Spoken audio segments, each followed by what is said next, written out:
मैं doctor Jyoti Kumari, assistant professor, PG department of Sanskrit, Rajendra college, Jayprakash विश्वविद्यालय, छपरा। आज मैं आप लोग के सामने मेघदूतम इस नए टॉपिक को लेके आई हूँ, जिसमें और यह जो रचना कालिदास की रचना है, यह एक खंड काव्य है और इसमें विप्रलंभ श्रृंगार का वर्णन है। और जिसमें यक्ष और यक्षिणी ने, अगर नायक की बात की जाए तो यक्ष हैं और उधर यक्षिणी उनकी प्रियतमा, उनके जो उनकी विरह अवस्थाओं का इसमें वर्णन किया गया है, जिसमें यक्ष जो है अपनी पत्नी के पास अपनी सकुशलता का संदेश पहुंचाने के लिए मेघ से दैत्य कर्म करने का निवेदन करता है। तो कालिदास ने इस संदर्भ में मेघ को वो कुछ मार्ग सूचित करते हैं और इसी का वर्णन मैंने आज यहाँ पे दिखलाया है कि मेघ का मार्ग यक्ष जो कुबेर के शाप से शापित है और अपनी प्रियतमा से दूर रह रहा है, वह अपनी प्रियतमा के पास कुशलता का समाचार पहुँचाने के लिए मेघ से दैत्य कर्म की याचना करता है और उन्हें कहता है कि हे मेघ, आप अपनी भाभी के पास जाइए और मेरी प्राण आधान करने के लिए, धैर्य बनाने के लिए उनसे आग्रह कीजिएगा और ये मेरी सकुशलता का संदेश आप वहाँ तक पहुँचा दीजिए। तो इस तरह से इस वर्णन के संदर्भ में मेघ का जो मार्ग बतलाया गया है वह एक मॉनसूनी हवाओं का मार्ग है, मतलब जो हम कह सकते हैं ट्रेड विंड्स का मार्ग।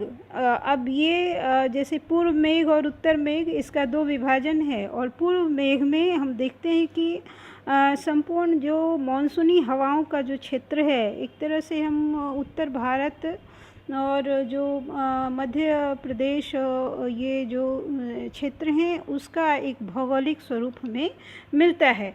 तो यहाँ पे हम कह सकते हैं कि कालिदास ने मेघ का जो मार्ग बतलाया है वह सचमुच मानसूनी हवाओं, ट्रेड विंड्स का मार्ग होता है। तो यहाँ जो रामगिरी के आश्रमों में वास कर रहा था, जो यक्ष रामगिरी के आश्रम में वास कर रहा था, वहीं से उसने मेघ से उत्तर दिशा की ओर प्रस्थान करने की याचना की, क्योंकि उसे कैलाश पर्वत की गोद में अवस्थित जो कुबेर की जो अलकापुरी है वहाँ अपने संदेश को भेजना था। जो और यक्ष यहाँ रामगिरी के आश्रम में रह रहा है, तो इन दोनों बिंदुओं के बीच कौन कौन सा प्रदेश आएगा, कौन सा उसका क्या भौगोलिक स्वरूप होगा, उन नदियों का किस तरह से भावनागत जो सामंजस्य है वो स्थापित होगा, इस विषय में संपूर्ण बातें कालिदास ने बड़े ही सुंदर से बतलाई है। तो इस तरह हम पूर्व मेघ में एक संपूर्ण भूगोल का, एक भौगोलिक स्वरूप का ज्ञान प्राप्त करते हैं। जैसा कि मैंने स्पष्ट किया कि ये जो मार्ग उन्होंने बताया है वो ट्रेड विंड्स या मॉनसूनी हवाओं का जो क्षेत्र है वो है, जो रामगिरी के आश्रम से आरंभ होकर किधर उत्तर दिशा की ओर जो प्रस्थान करने की वो याचना करते हैं। इसमें सबसे पहला जो स्थान आता है मेघ के मार्ग में, एक मैंने यहाँ पे इस स्लाइड में दिखलाया है कि कौन कौन से स्थान को मेघ को पार करना है, इसके विषय में यक्ष ने उन्हें मार्ग निर्देशन दिया है। सबसे पहले रामगिरी आश्रम। तो रामगिरी आश्रम जो नागपुर से उत्तर में एक दूरी पर, कुछ दूरी पर स्थित कोई पहाड़ी थी जिसे रामटेक कहा जाता है। ये नागपुर, जो रामगिरी आश्रम जो हुआ वो वर्तमान में कहाँ, नागपुर से उत्तर में एक कोई पहाड़ी है जिसे आजकल ऐसा रामटेक कहा जाता है। तो वो रामगिरी आश्रम से चलते हुए फिर उसके उत्तर की ओर आगे बढ़ते हुए जो पहला प्रदेश मिलेगा वह जो है माल पठार। इसमें दूसरे नंबर पे मैंने बताया है कि रामगिरी आश्रम से निकल के उसके उत्तर दिशा में जाने पर पहला जो प्रदेश है वो माल का पठार है, माल नाम का पठार है, वहाँ जाना होगा। उसके बाद आम्रकूट का जो क्षेत्र आता है, माल प्रदेश के पश्चिम उत्तर की ओर चलते हुए अगला जो स्थान है वो आम्रकूट का स्थान है। तो यहाँ पे कालिदास ने बड़े ही सुंदर से अपने भौगोलिक ज्ञान की भी तीक्ष्णता को स्पष्ट किया है। इसमें जैसे पहला उन्होंने बताया कि रामगिरी आश्रम मिलेगा, उसके बाद माल पठार, और फिर उसी के माल पठार के पश्चिम उत्तर की ओर चलते हुए जो अगला स्थान आएगा वो आम्रकूट है।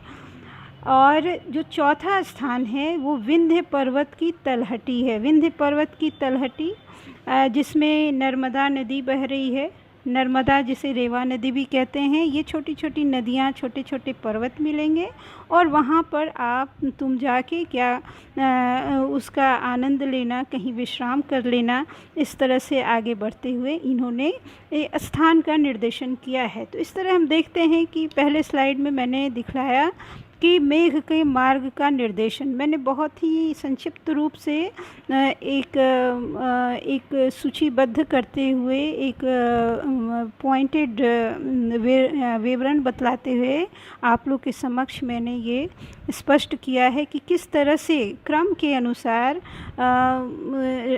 उसके यक्ष ने मेघ के दौत्य कर्म के लिए एक क्रम के अनुसार किस तरह से उन्होंने मार्ग का निर्देशन किया है, उसका मैंने संपूर्ण चित्र इस स्लाइड में दिया है। तो स्पष्ट है कि पहला जो स्थान है वो रामगिरी आश्रम है, उसके उत्तर में फिर माल का पठार है, फिर माल पठार से आप पश्चिम उत्तर की ओर चलते हुए उस अगला स्थान जो है वो आम्रकूट है, और फिर विंध्याचल पर्वत की तलहटी, वहीं आगे बढ़ते हुए विंध्य पर्वत की तलहटी मिलेगी जहाँ नर्मदा नदी बल खाती हुई बहती है, और उसी में छोटे छोटे कई पर्वत हैं जहाँ आप विश्राम करके नदियों का जल का पान करते हुए आप आगे बढ़ेंगे। तो इस स्लाइड में मैंने ये स्पष्ट किया है।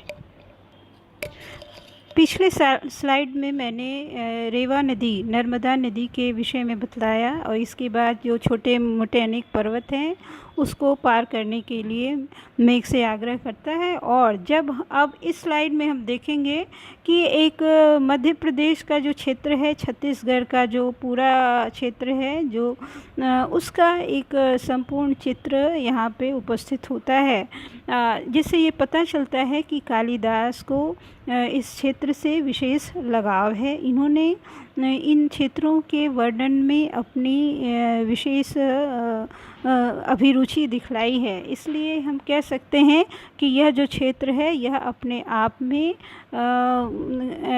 भौगोलिक स्वरूप की दृष्टि से बहुत महत्वपूर्ण है, और मेघदूत के लिए तो ये अत्यंत महत्वपूर्ण क्षेत्र है, जिसमें पहला जो है वो दशार्ण जनपद क्या है, आधुनिक जो छत्तीसगढ़ का जो प्रदेश है, जो अभी हम कह सकते हैं छत्तीसगढ़ का प्रदेश है। तो नर्मदा को पार करके दशार्ण जनपद मिलेगा, और फिर उसके बाद विदिशा आधुनिक भिलसा या बीसनगर है, जो अगला पॉइंट मैंने दिखलाया है, और ये दशार्ण की राजधानी है। विदिशा क्या है, दशार्ण की राजधानी है, जो मैंने बताया जनपद, जो दशार्ण जनपद है उसकी राजधानी विदिशा है। फिर अगला जो पड़ाव रहेगा वह वेत्रवती नदी, जिसे हम अभी इस समय क्या कहते हैं, वेत्रवती नदी को बेतवा नदी भी कहते हैं, इसी नदी के किनारे विदिशा नगरी है। तो इस तरह से एक संपूर्ण हम भौगोलिक स्वरूप पाते हैं कि मेघ किन किन प्रदेशों, नदियों और पर्वतों को, पठारों को स्पर्श करते हुए आगे बढ़ेगा।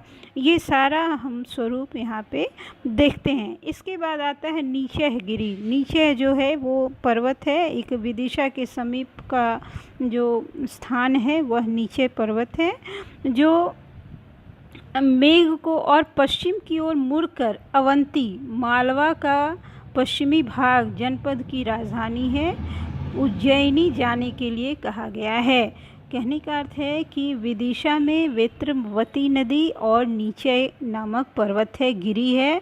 और अब उसके बाद यहाँ से मेघ को किस प्रकार आगे बढ़ना है इसके विषय में स्पष्ट करते हुए कहा गया है कि विदिशा के समीप नीचे नामक पर्वत जो गिरी है को पार करके मेघ को और पश्चिम की ओर मुड़कर अवंती, अब मालवा का पश्चिमी भाग, जनपद की राजधानी, जिसका राजधानी क्या है, उज्जैनी है, जाने के लिए कहा गया है।